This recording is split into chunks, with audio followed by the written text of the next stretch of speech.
ശരിക്കും video edit ചെയ്യാനും voice കൊടുക്കാനൊക്കെ ഒരുപാടൊന്നും താമസിച്ചു. മറ്റൊന്നും കൊണ്ടല്ല, കാശ് വന്നു പോയി ഒന്നും ഞാൻ അറിഞ്ഞില്ല. ഹസ്ബൻഡ് കാശ് അയച്ചു, കാശ് തീർന്നു, കാലിക്കൈ 100 രൂപ പോലും എടുക്കാനില്ലാത്ത അവസ്ഥ. ആലോചിച്ചു നോക്കെ. എല്ലാ പ്രവാസികളുടെ ഭാര്യമാർക്കും ഇങ്ങനെ ആയിരിക്കും എന്ന് അമ്മ എപ്പോഴും പറയാറുണ്ട്. പക്ഷേ എനിക്കറിയത്തില്ല എത്ര പേർക്ക് ഇങ്ങനെ ആയിരിക്കുമെന്ന്. പക്ഷേ എൻ്റെ കയ്യിൽ ഇങ്ങനെയാണിപ്പം. വീട് വെച്ച് കഴിഞ്ഞതിന് ശേഷം വരുന്ന കാശൊന്നും എൻ്റെ കയ്യിൽ നിൽക്കാറില്ല. ഇതിനു മുമ്പാണെങ്കിൽ കാശ് എൻ്റെ കയ്യിൽ നിൽക്കാറുണ്ടായിരുന്നു. ഞാൻ ഇഷ്ടത്തിന് പോയി എന്തെങ്കിലുമൊക്കെ ചെയ്യും. എനിക്കിങ്ങനെ കാശിന് വരുന്നതും തീരുന്നതും അല്ല എനിക്ക് വിഷമം.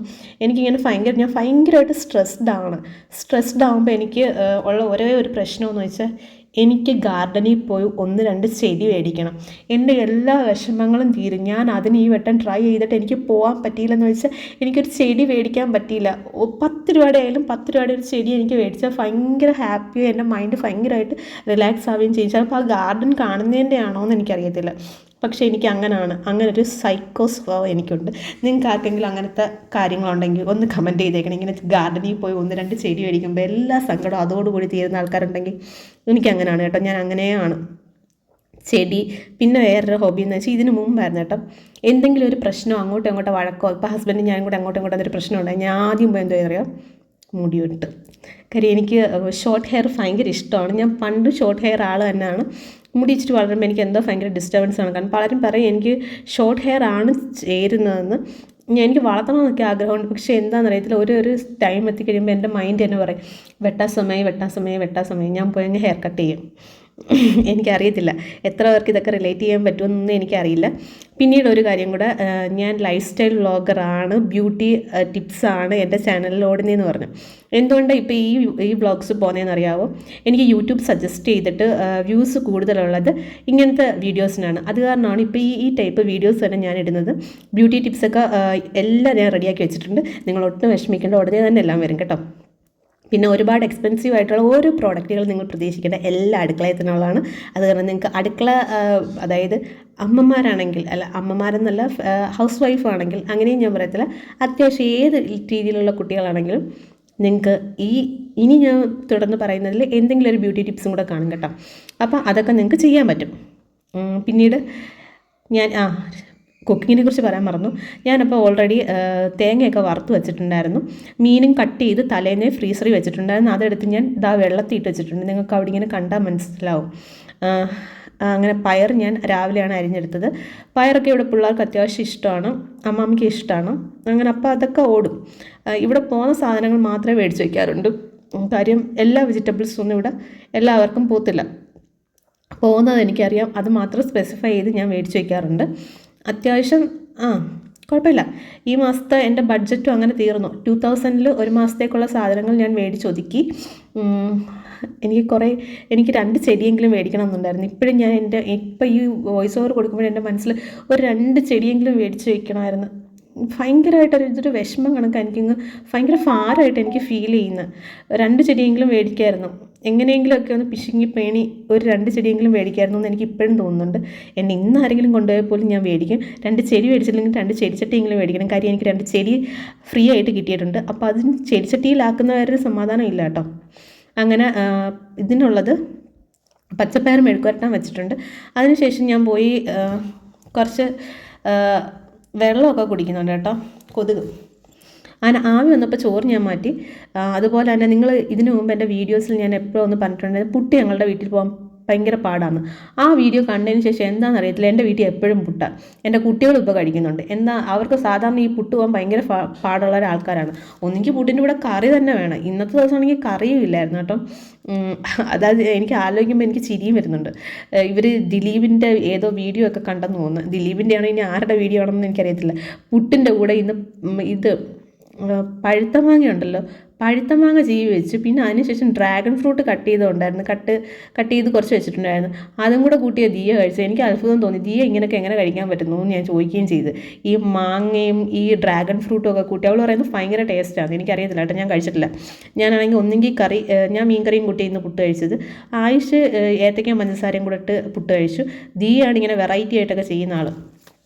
ഞങ്ങളുടെ വീട്ടിൽ ഇച്ചിരി കുരുത്തക്കേടുള്ളതും ആരെന്ത് പറഞ്ഞാലും ദിയ അതിന് തർക്കുത്തരം എന്ന് വെച്ചാൽ തർക്കുത്തരമല്ല, അവൾക്ക് ഇഷ്ടപ്പെടാത്ത കാര്യങ്ങളാണെങ്കിൽ അവൾ അതിന് മറുപടി പറയും കേട്ടോ. എല്ലാവരും പറയും അങ്ങനെയൊന്നും പറയിപ്പിച്ചുകൂടെ അങ്ങനെ, പക്ഷെ ഞാൻ അധികമൊന്നും പറയാറില്ല. ചിലപ്പോൾ ഞാൻ അവളെ ഭാഗത്ത് നിന്ന് ചിന്തിച്ച് നോക്കുമ്പോൾ എനിക്ക് തോന്നും അവൾ പറഞ്ഞാൽ നന്നായി. കാര്യം ഞാൻ അവരോട് അവളെ കളിയാക്കുന്നവരോടോ എന്തെങ്കിലും പറയുന്നവരോടോ ബോഡി ഷേമിങ് ചെയ്യുന്നവരോടോ എനിക്ക് തിരിച്ചൊന്നും പറയാനില്ല. കാര്യം എനിക്ക് എന്തോ ഞാൻ അങ്ങനെയാണ്, അങ്ങനത്തെ ഒരു പാരൻ്റായി പോയി. അപ്പോൾ അവൾ തന്നെ തിരിച്ചു പറയുമ്പം എനിക്ക് സമാധാനമാണ്. അത് പറഞ്ഞ് അവളങ്ങ് നിർത്തിയല്ലോ അവരെ, അത്രയും ഞാൻ ചിന്തിക്കാറുണ്ട്. പിന്നെ ഇപ്പോഴത്തെ തലമുറയിൽ കുറച്ച് പെൺകുട്ടികൾ അങ്ങനെ ബോൾഡായിരിക്കണമെന്ന് ഞാൻ ആഗ്രഹിക്കുന്നുണ്ട്. എൻ്റെ മോൾ പറയുന്നത് അത് നല്ല കാര്യമാണ്. നാളെ അവളുടെ ലൈഫിൽ എന്തെങ്കിലും ഒരു പ്രശ്നം വന്നാൽ അവൾക്ക് റെസിസ്റ്റ് ചെയ്യാൻ സർവൈവ് ചെയ്ത് പോകാൻ പറ്റുമെന്ന് എൻ്റെ ഒരു വിശ്വാസം ഞാൻ ദിയയോട് പറഞ്ഞിട്ടുണ്ട് കേട്ടോ. വേറെ ഒന്നുമല്ല, ലൈഫിൽ ഞാൻ ദിയയോട് എപ്പോഴും പറയും, കല്യാണം കഴിച്ച് വിടണമെന്നോ കല്യാണം കഴിക്കണമെന്നോ ഒന്നും അമ്മ നിർബന്ധിക്കത്തില്ല. നിനക്ക് ആഗ്രഹം ഉണ്ടെങ്കിൽ മാത്രം മതി, ഇൻഡിപെൻഡൻ്റ് ആയിട്ട് ജീവിക്കാൻ പഠിച്ചാൽ മതി. അല്ലാതെ കല്യാണം കഴിച്ച് പോയി ഇനി അവിടെ ഒരു ഈ പ്രശ്നങ്ങളൊക്കെ നടക്കുമ്പോൾ സ്വാഭാവികമായിട്ട് അമ്മമാർക്ക് തോന്നിപ്പോകുന്ന ചില തോന്നലുകളൊക്കെ ദിയായുമായിട്ട് ആയിഷുമായിട്ട് ഞാൻ ഷെയർ ചെയ്യാറുണ്ട് കേട്ടോ. എൻ്റെ വീട്ടിൽ രണ്ടുപേരും അത്യാവശ്യം അവരുടേതായ സ്റ്റാൻഡിൽ നിൽക്കാറുണ്ട്. ആണ് പെണ്ണ് എന്ന് ഞാൻ തരംതിരിച്ച് വളർത്തിയിട്ടില്ല കേട്ടോ. രണ്ടുപേരും കുക്ക് ചെയ്യാറുണ്ട്, രണ്ടുപേരും ക്ലീനിങ്ങിൽ ഏർപ്പെടാറുണ്ട്. എന്നാലും ഒരു പൊടിക്കും കൂടെ ദിയ എന്ന് വെച്ചാൽ ദിയ അങ്ങ് ചെയ്യും. ഇപ്പം ആയിഷിൻ്റെ എന്തെങ്കിലും ബുക്കാണെങ്കിൽ തന്നെ ദിയ അടിക്കി വയ്ക്കും. ഞാൻ പറയും ദിയ അടുത്ത് അങ്ങനെ ചെയ്യരുത്, ആയിഷിൻ്റെ ആയിഷ് എടുക്കട്ടെ, നിൻ്റെ നീ അടക്കിയാൽ മതി. അങ്ങനെ ഒരാൾ തന്നെ എല്ലാം ചെയ്യണമെന്ന് എനിക്ക് നിർബന്ധമില്ല. രണ്ടുപേരും ഒരേ കണക്കാണ് വീട്ടിൽ, രണ്ടുപേരും ഒരുപോലെ ഉള്ള മക്കളാണ്. എനിക്കങ്ങനെ വ്യത്യാസമൊന്നുമില്ല. ആയിഷ് തൂക്കുകയാണെങ്കിൽ ആയിഷ് തൂക്കട്ടെ, ദിയ തൂക്കുകയാണെങ്കിൽ ദിയ തൂക്കട്ടെ. അപ്പം എന്നാലും ഇവിടെ ഇങ്ങനെ ടോക്സൊക്കെ നടക്കാറുണ്ട്, ആമ്പിള്ളേർ ചൂലെടുത്ത് തൂത്തൂടാന്നൊക്കെ. പക്ഷേ എൻ്റെ വീട്ടിൽ ആമ്പിള്ളേർ ചൂലെടുത്ത് തൂത്തേ പറ്റൂ, പെൺപിള്ളേരും അത് ചെയ്തേ പറ്റൂ. രണ്ടുപേർക്കും ചെയ്യാൻ പറ്റുന്ന ജോലികളൊക്കെ അവരവർ ചെയ്യട്ടെ. അങ്ങനെ ആണ് പെണ്ണെന്നൊക്കെ വേർതിരിച്ച് നമ്മൾ വളർത്തിക്കഴിഞ്ഞാൽ അതൊക്കെ ഭയങ്കര ബുദ്ധിമുട്ടാവും.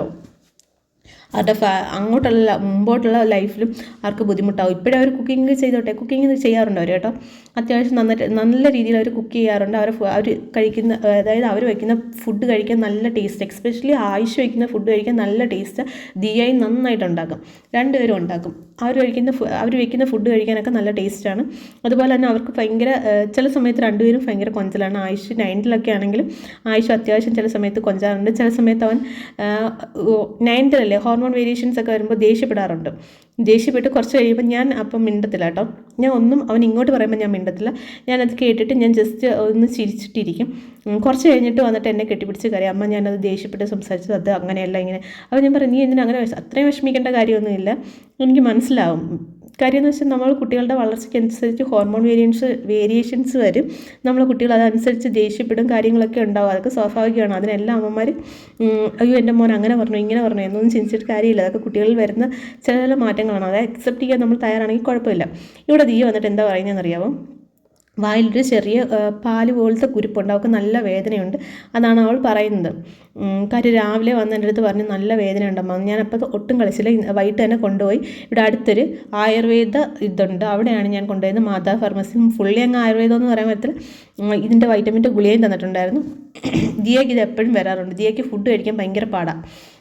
എന്ന് വെച്ചാൽ ചോറൊക്കെ ആണെങ്കിൽ എന്താണെങ്കിലും ദിയ അങ്ങ് വിശന്നിരുന്നോളാം. ഞാൻ എപ്പോഴും ആലോചിക്കും എങ്ങനെ സാധിക്കുന്നു ദിയയ്ക്ക് ഇതൊക്കെ. ഞാൻ നല്ല മെലിഞ്ഞിട്ടാണെങ്കിൽ എനിക്ക് നല്ല ആഹാരം വേണം. ചോറൊക്കെ ആണെങ്കിൽ എനിക്കും പോകാൻ ഭയങ്കര പാടാണ് കേട്ടോ. അല്ലാതുള്ള എന്തെങ്കിലുമൊക്കെ ആഹാരങ്ങൾ, ഇങ്ങനെ ഞുട്ടുകൊടുക്കുക ആഹാരങ്ങൾ എനിക്ക് എപ്പോഴും വേണം. ഞാനത് മാക്സിമം കഴിക്കാറുമുണ്ട്. പക്ഷെ ദിയ അങ്ങനെയല്ല. ദിയയ്ക്ക് അങ്ങനെ എങ്ങനെ പറ്റുന്നതെന്ന് എനിക്ക് അറിയാൻ വയ്യ. ഓരോരുത്തർക്കും ഓരോ രീതിയായിരിക്കും കേട്ടോ. അങ്ങനെ അപ്പോൾ കറിക്കുള്ളതെല്ലാം അരച്ച് ഞാൻ വെച്ചു കേട്ടോ. അരച്ച് വെച്ച് ഞാൻ ചൂരമീൻ മേടിച്ചിട്ടുണ്ടായിരുന്നു. അത് കട്ട് ചെയ്ത് ഞാൻ ഫ്രീസറിൽ വെച്ചത്, അത് ഞാൻ കാണിച്ചു തന്നില്ലേ. അതപ്പോഴത്തേക്കിന് തണുപ്പൊക്കെ മാറി. പിന്നീട് എനിക്ക് ജോലി വളരെ കുറവായിരുന്നു കേട്ടോ. എന്താണെന്ന് എനിക്കറിയത്തില്ല. ഇപ്പം ഇങ്ങനെയാണ്. അപ്പോൾ നിങ്ങൾക്ക് ഓർഗനൈസ്ഡ് ആയിട്ടുള്ള വീഡിയോസൊക്കെ വേണമെങ്കിൽ എൻ്റെ അടുത്ത് ചോദിച്ചാൽ മതി, ഞാൻ ഇടാം കേട്ടോ. ഇപ്പോൾ ഇതെൻ്റെ ഫാമിലിയിൽ ആരെങ്കിലും കേൾക്കുന്നുണ്ടെങ്കിൽ വിചാരിക്കും ഓർഗനൈസേഷൻ അങ്ങനത്തെ ഉള്ള വീഡിയോ, ഓർഗനൈസേഷനല്ല, ഓർഗനൈസ്ഡായിട്ട് സാധനങ്ങൾ വെക്കുന്ന വീഡിയോ. അത് ഗൈസ് ഞാൻ മാറിപ്പോയി, ഒരുപാട് മാറിപ്പോയി. എന്താണെന്ന് എനിക്ക് തന്നെ അറിയത്തില്ല. ഞാൻ ഒരുപാട് മാറിപ്പോയി. ഒരുപാട് കാര്യങ്ങൾ ഞാൻ ഒരുപാട് മാറിപ്പോയി. എങ്ങനെയൊക്കെ സംഭവിച്ചു എന്നൊന്നും എനിക്കറിയത്തില്ല കേട്ടോ. അതൊക്കെ അങ്ങ് സംഭവിച്ചു. അങ്ങനെ അതൊക്കെ കഴിഞ്ഞു.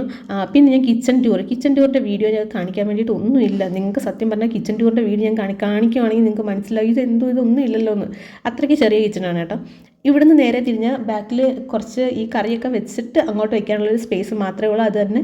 അതുപോലെ തന്നെ ഹാളിൽ ഇരുന്ന് നേരെ നോക്കിയാൽ ഈ സ്റ്റൗവും ഈ ഒരു സ്പേസുമാണ് കാണുന്നത്. അത് കാരണമാണ് ഞാനിവിടെ ഇത്ര ഡെക്കറേറ്റീവായിട്ട് ഇട്ടിരിക്കുന്നത്. അല്ലാതെ വേറെ ഒന്നും അല്ല കേട്ടോ. ഞാൻ ഇച്ചിരി എൻ്റെ ഫാമിലി മെമ്പേഴ്സ് ആരെങ്കിലും ഉണ്ടെങ്കിൽ ഞാൻ ഇച്ചിരി കുറച്ച് ഡീസൻ്റായി. അതിൻ്റെ ഉള്ള മാറ്റങ്ങളാണ് നിങ്ങൾക്ക് മനസ്സിലാവും എന്ന് ഞാൻ വിചാരിക്കുന്നു. അങ്ങനെ കറിയൊക്കെ വെച്ച് കേട്ടോ. Come to the point. ഇന്നത്തെ ബഡ്ജറ്റിങ് വളരെ മോശമായിരുന്നു. ഇന്നലെ വൈകിട്ടൊക്കെ എൻ്റെ മാനസിക നിലയെന്ന് വെച്ചാൽ എനിക്ക് ഒന്നും പറയാനില്ലാത്ത അവസ്ഥയായിരുന്നു. അതിനിടയ്ക്ക് വിളിച്ചിട്ട് എന്നോട് പറഞ്ഞാൽ ചെരുപ്പ് വേണമെന്നൊക്കെ പറഞ്ഞു. ഞാൻ എല്ലാം മോളി കേൾക്കുന്നുണ്ടായിരുന്നു. എനിക്കൊന്നും തിരിച്ച് പറയാനില്ലായിരുന്നു. കാര്യം എന്ന് വെച്ചാൽ എൻ്റെ കയ്യിൽ കാശില്ലായിരുന്നു ഗൈസ്, അതാണ് വാസ്തവം. കാശില്ലായിരുന്നു എന്ന് വെച്ചാൽ വരുന്നു പോകുന്നു, അത് എല്ലാവർക്കും അങ്ങനെയാണെന്ന് അമ്മ പറയുന്നു. പക്ഷേ എനിക്കെന്തോ അങ്ങോട്ട് അക്സെപ്റ്റ് ചെയ്യാൻ ഭയങ്കര ബുദ്ധിമുട്ടായി തുടങ്ങി. എനിക്ക് കരച്ചിലൊക്കെ വന്നു. ഞാൻ പിന്നെ എല്ലാം കൺട്രോൾ ചെയ്ത് എങ്ങനെയൊക്കെ അങ്ങ് പോയി. വല്ലാത്ത ദേഷ്യം, ഫ്രസ്ട്രേഷൻ അങ്ങനെയൊക്കെ ഉണ്ടായിരുന്നു. ഞാൻ പിന്നെ ഇന്നലെ രാത്രി യോഗയൊക്കെ ചെയ്തപ്പോൾ ഞാൻ കൺട്രോൾ ചെയ്തു. മെഡിറ്റേഷനൊക്കെ ചെയ്ത് ഞാനങ്ങ് ഓക്കെ ആക്കി എന്നെ തന്നെ എടുത്തു എന്ന് വേണമെങ്കിൽ പറയാം. പിന്നീടൊരു കാര്യമുണ്ട്, എൻ്റെ മക്കൾ വരുമ്പോഴുണ്ടല്ലോ, ഈ പാത്രം ഉണ്ടല്ലോ, ഇവർക്ക് കഴുകാൻ ഭയങ്കര മടി. എനിക്കാണെങ്കിൽ അത് ഏറ്റവും ഭയങ്കര ദേഷ്യമുള്ള കാര്യമായിരുന്നു. ഞാൻ പണ്ട് ഇങ്ങനെ ആയിരുന്നു എന്ന് എൻ്റെ അമ്മ പറയുന്നത് കേൾക്കാം. ഞാനിങ്ങനെ ആയിരുന്നു, പറഞ്ഞു കേൾക്കുന്നതിന് എനിക്ക് ഓർമ്മയുണ്ട്. ഞാനിങ്ങനെ തന്നെ ആയിരുന്നു. എന്ന് വെച്ചാൽ നിങ്ങൾക്ക് മനസ്സിലായില്ലേ, പണ്ട് ഞാൻ അടുക്കും ചിട്ടയില്ലാത്ത ആളായിരുന്നു. ഇപ്പോഴേ എവിടെ നിന്നൊക്കെ ഒരു അടുക്കും ചിട്ടയൊക്കെ വന്നത് എങ്ങനെയാണെന്നൊന്നും എനിക്ക് തന്നെ അറിയത്തില്ല. നിങ്ങൾ ഈ ബിയർ കുപ്പിയോട് പേടിക്കേണ്ട കേട്ടോ. ഈ ബിയർ കുപ്പി കുറേ നാളിന് മുമ്പ് ഞാൻ ശേഖരിച്ച് വെച്ചേ. ഈ ഒരെണ്ണം മാത്രമേ എൻ്റെ കയ്യിൽ ബ്ലൂ ആയിട്ട് കിട്ടിയിട്ടുള്ളൂ. അത് ഞാൻ ഇങ്ങനെ എടുത്ത് വെച്ചിട്ടുണ്ട്. ഇടയ്ക്ക് ഞാൻ വൈനൊക്കെ ഉണ്ടാക്കാറുണ്ട്. അപ്പോൾ ഇങ്ങനെ കുപ്പിക്കകത്ത് ഒഴിച്ച് നിറച്ചിങ്ങനെ വെക്കും. എനിക്ക് ഭയങ്കര ഇഷ്ടം അങ്ങനെ കാണുന്നത്. പക്ഷെ ഞാൻ കുടിക്കാറില്ല. കുടിച്ചാൽ എനിക്ക് പ്രശ്നമാണ്. അത് കാരണം ഞാൻ കുടിക്കാറില്ല. പിന്നീട് ഇവരുടെ പാത്രം ഞാൻ ചൂടുവെള്ളം ഒഴിച്ച് കഴുകി. ഇവരുടെ പാത്രം മാത്രമല്ല ബോട്ടിൽ ഞാൻ കഴുകാറുണ്ട്. അണുവിമുക്തമായി ഇരിക്കട്ടെ എന്ന് കരുതിയിട്ടാണ് ഞാൻ ചെയ്യുന്നത്. ഇവർ കാര്യം പാത്രമൊക്കെ കഴുകി വെച്ചിട്ട് മടിയും. പിന്നെ സൈഡ് പിള്ളേർ കഴുകിയാൽ ഈ സൈഡിലത്തെ അവിടെ ഒന്നും വൃത്തിയാകത്തില്ല. അത് കാരണം അപ്പോൾ നിങ്ങൾ പുട്ടും ഡ്രാഗൺ ഫ്രൂട്ടും മാംഗോയും കണ്ടല്ലോ.